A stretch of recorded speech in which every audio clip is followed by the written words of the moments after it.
Bonjour à tous, je suis heureux de vous saluer au nom de notre Seigneur Jésus-Christ.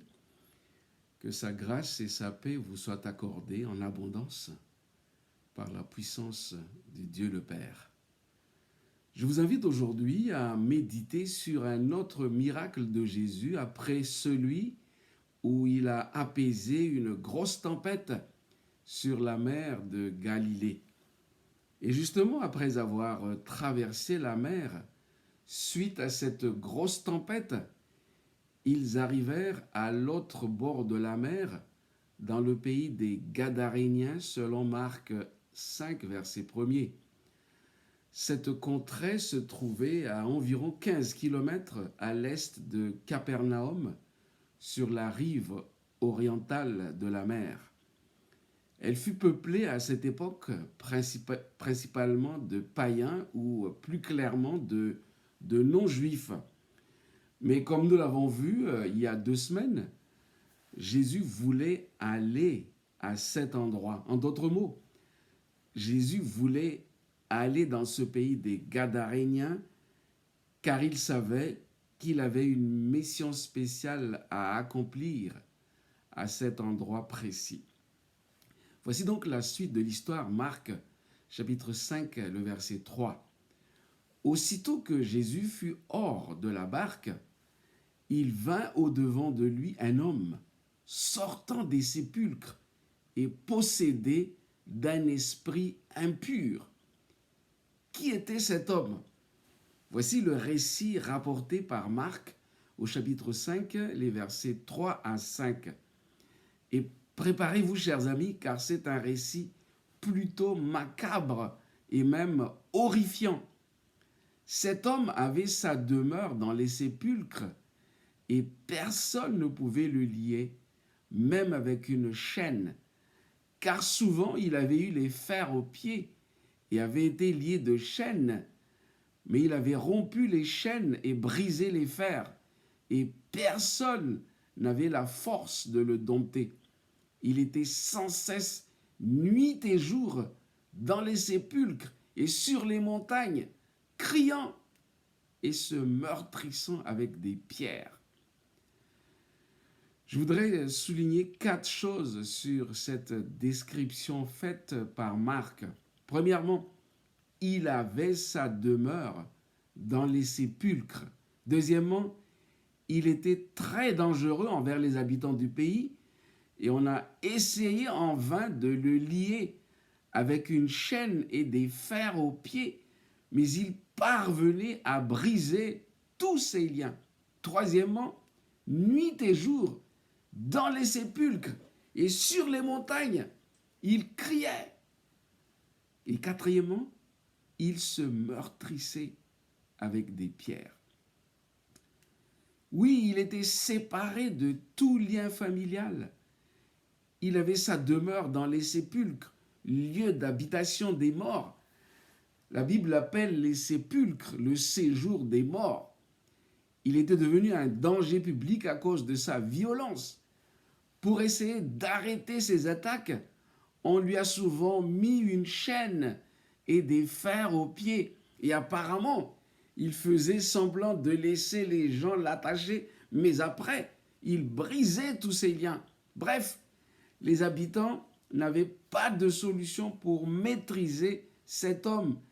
On aura tout essayé. Et pour terroriser la foule nuit et jour, il criait dans les sépulcres et sur les montagnes. Essayez d'imaginer la population qui habitait dans les environs lorsqu'ils entendaient les cris de cet homme nuit et jour.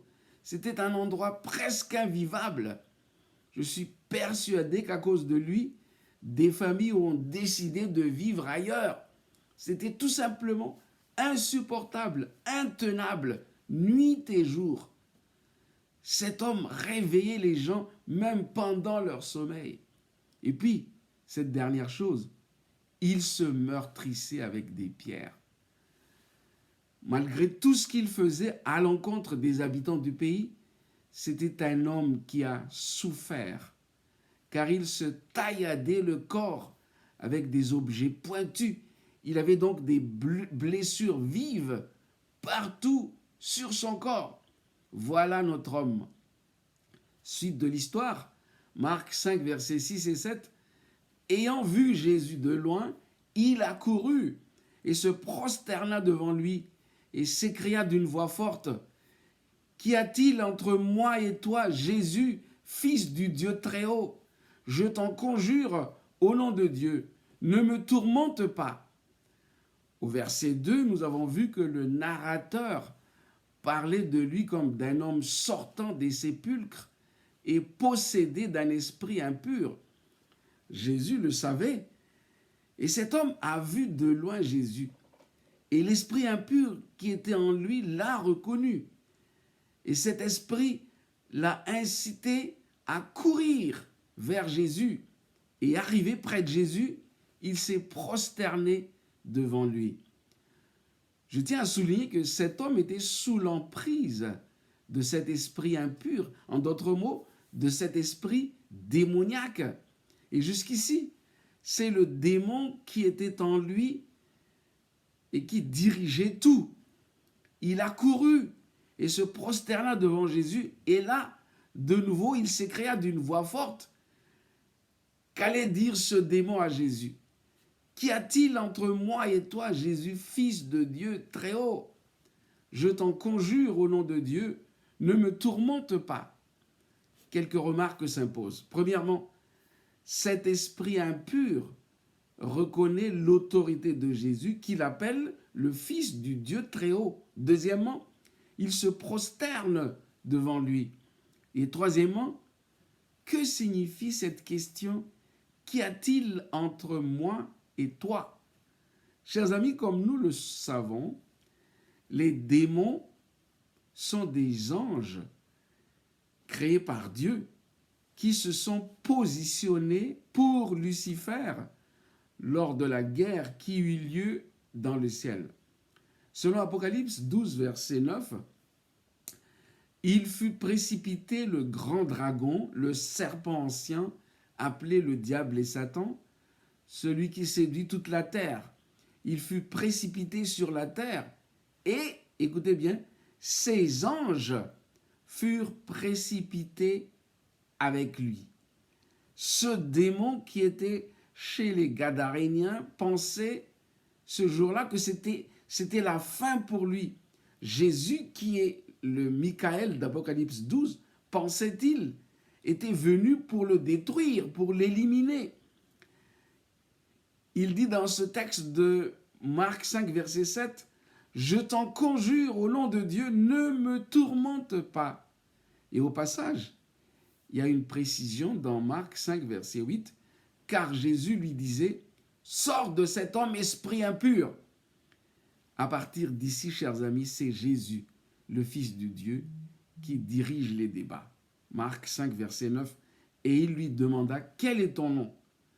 Légion est mon nom, lui répondit-il, car nous sommes plusieurs. » Jésus, le Fils de Dieu, montre ici toute son autorité. Bien qu'il connaisse le nom de l'esprit impur, il lui demande « Quel est ton nom ?» En donnant une réponse à cette question, l'esprit impur reconnaît en quelque sorte, une fois de plus, le pouvoir, l'autorité du Fils de Dieu. Et ici, nous découvrons l'ampleur de la souffrance de ce Gadarénien. Plusieurs esprits impurs, en effet, habitaient en lui. Légion.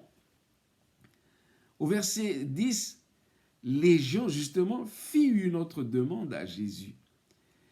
Et il le pria instamment de ne pas les envoyer hors du pays. Nous pouvons ici nous poser la question, mais pourquoi fit-il à Jésus une telle demande?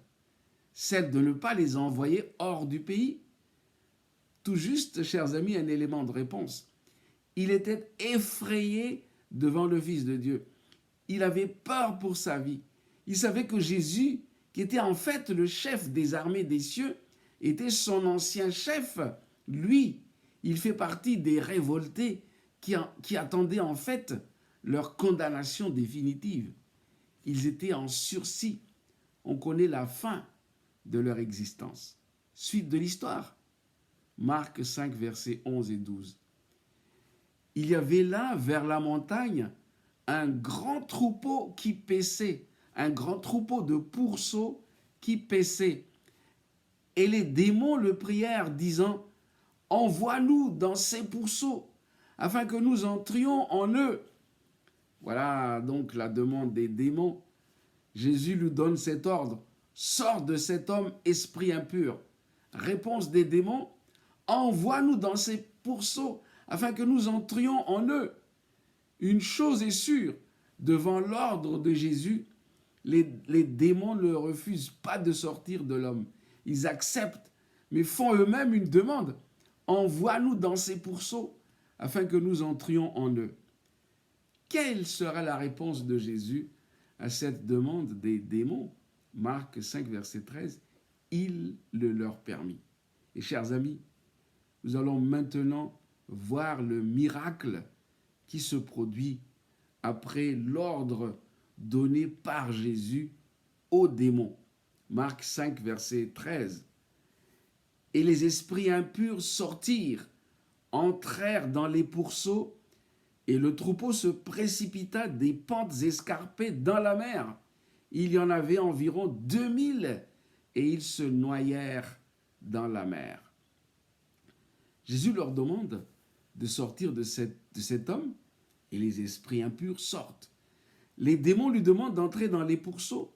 Ils entrèrent dans les pourceaux. Il faut remarquer que tous obéissent à l'ordre de Jésus. Il est le maître à bord.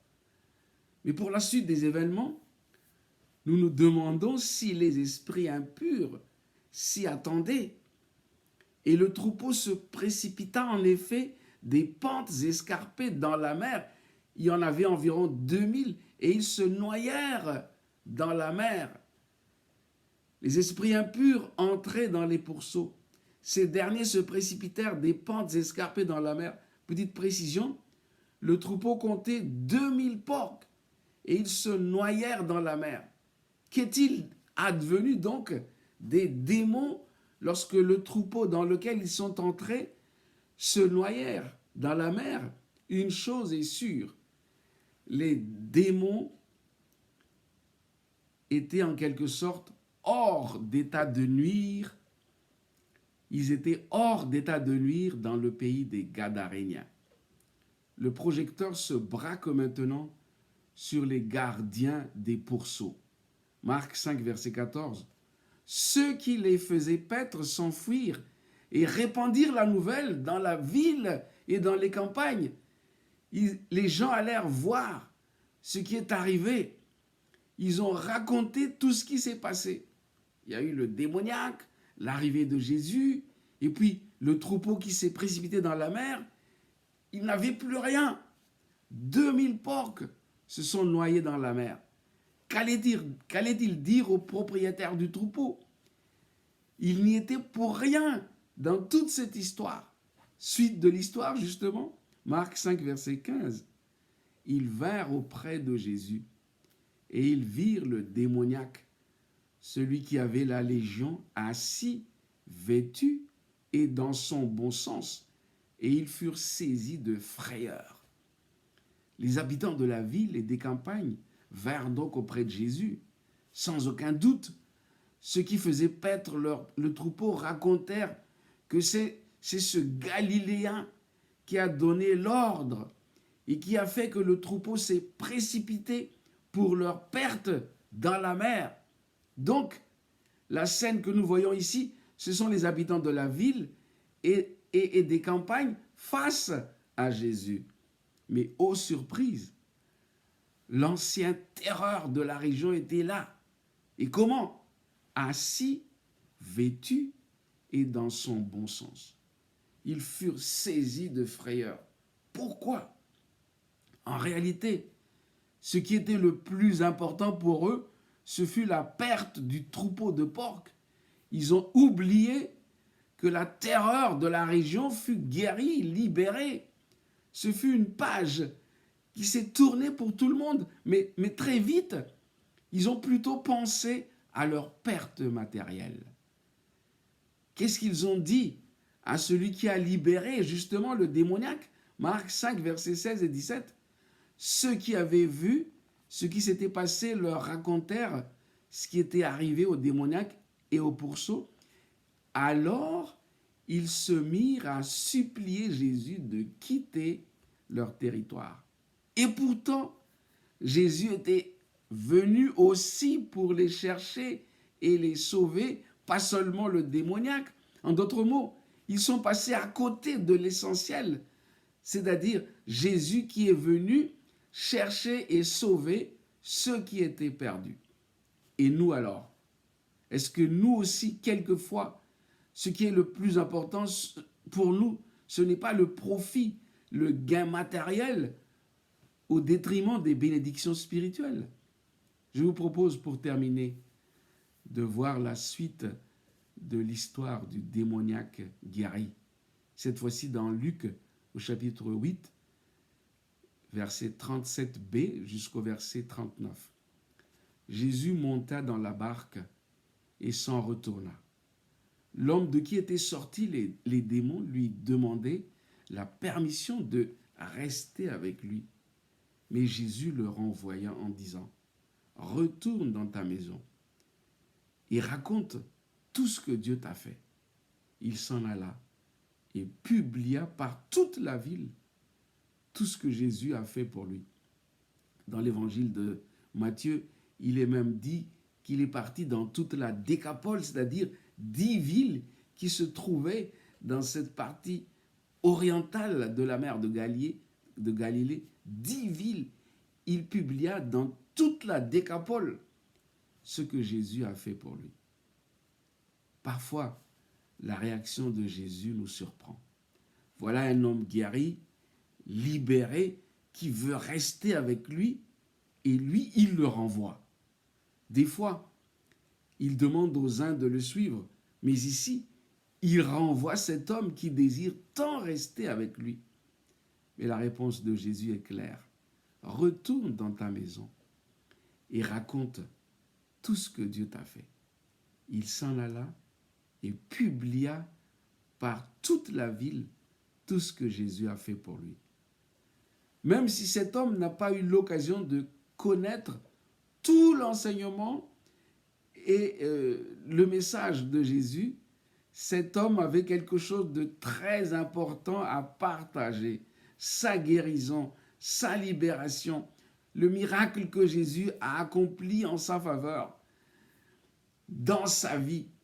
Personne ne peut douter de l'authenticité de ce que Jésus a fait pour lui.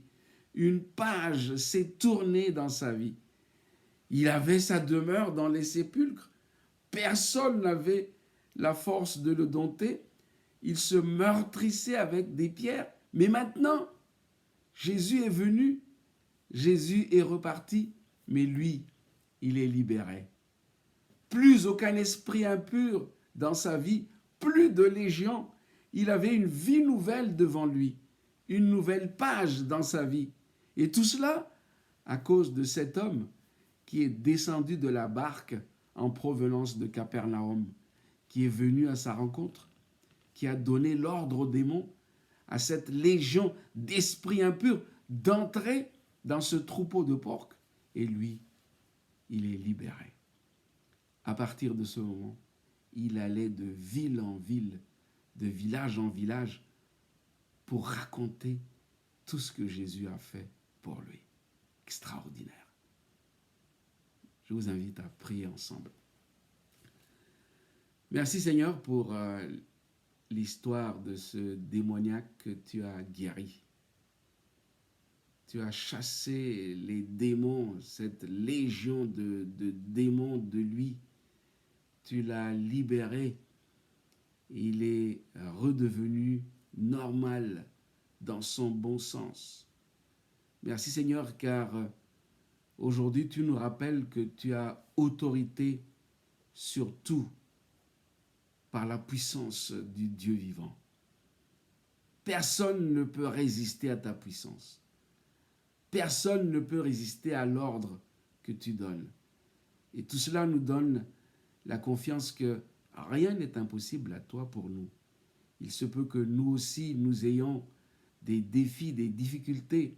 peut-être même des esprits impurs. Mais si nous nous tournons vers toi, rien ni personne ne peut résister à ta puissance.